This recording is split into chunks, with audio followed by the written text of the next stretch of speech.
Shalom saudara kekasih, jumpa lagi bersama saya dalam Renungan 3D. Waktu kita mengambil keputusan untuk menerima Yesus sebagai satu-satunya Tuhan dan Juru Selamat, kita tidak hanya diajar untuk percaya kepada Tuhan dan kebenarannya, tetapi kita juga harus mengikutinya seumur hidup kita. Memang mengikuti Yesus di tengah dunia yang menolak kehadirannya bukanlah perkara yang mudah.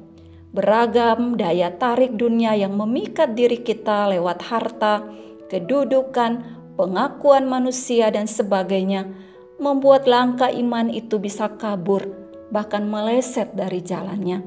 Pengalaman para murid menjadi kesaksian bagi kita pada masa kini. Di dalam Matius 16 ayat 21-28 menceritakan tentang reaksi para murid tak kala Yesus memberitahukan tentang penderitaan dan kematiannya. Para murid yang diwakili oleh Petrus menegur Yesus dan berkata, hal itu tidak akan terjadi.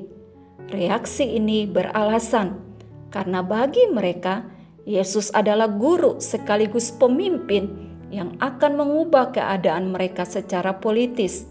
Mereka mengharapkan kedudukan dan kesejahteraan hidup yang lebih baik dibandingkan keadaan mereka di masa lalu sebelum mereka mengikuti Yesus. Melihat hal ini, Yesus memperingati mereka dengan keras dalam ayat 24. Setiap orang yang mau mengikut aku, ia harus menyangkal dirinya, memikul salibnya dan mengikut aku. Menyangkal diri berarti mereka harus melupakan kepentingannya sendiri. Mereka harus mengesampingkan apa yang menjadi kepentingannya dan mengarahkan kehidupannya kepada apa yang menjadi kepentingan Allah. Memikul salibnya berarti mereka harus siap menderita demi Kristus dan kebenarannya. Pada zaman Romawi, salib merupakan tanda kutukan dan hukuman yang diterima oleh seorang penjahat. Yesus harus memikul salibnya sendiri dari tempat dia dijatuhi hukuman sampai ke tempat penyaliban.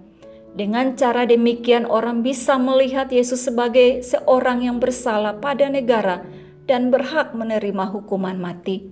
Penderitaan dan hinaan ini Yesus tanggung demi keselamatan umat manusia.